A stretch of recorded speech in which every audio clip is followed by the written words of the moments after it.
Vizag steel plant ప్రమాద బాధిత కుటుంబాల దుఃఖం ఎవరు తీర్చేది కాదు.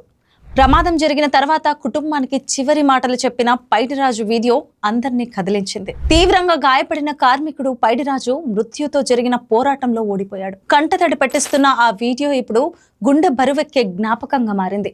బయట వీడియో వంటి నిండా గాయాలతో పడి ఉండి కుటుంబం కోసం పైడిరాజు పడిన తపన అందరినీ ఆవేదనకు గురిచేస్తోంది. ప్రాణాలతో పోరాడుతూనే తన కుటుంబ భవిష్యత్తు గురించి ఆలోచించిన ఆ తండ్రి మాటలు ఇప్పుడు అందరి గుండెల్లో నిలిచిపోయాయి. తమ్ముడి మీద చిరాకు పడొద్దని, బాగా చదివించమని, అమ్మని బాగా చూసుకోమని పైడిరాజు మరణానికి ముందు చెప్పిన మాటలు అందరినీ విషాదంలో ముంచుతుంది.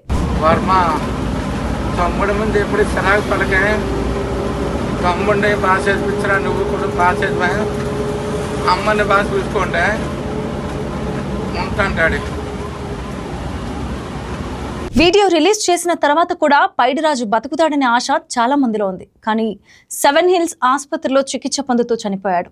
ఈ వీడియో చూస్తున్న కుటుంబ సభ్యులే కాదు, ఏ సంబంధం లేని వాళ్ళు కూడా కన్నీళ్లు పెట్టుకుంటున్నారు. మరోపక్క విశాఖ స్టీల్ ప్లాంట్ లో ప్రమాదాలకు పలు కారణాలు చెప్తున్నాయి. కార్మిక సంఘాలు 2024 జనవరి నుండి ఇప్పటి వరకు జరిగిన ప్రమాదాల్లో 20 మంది చనిపోయారు.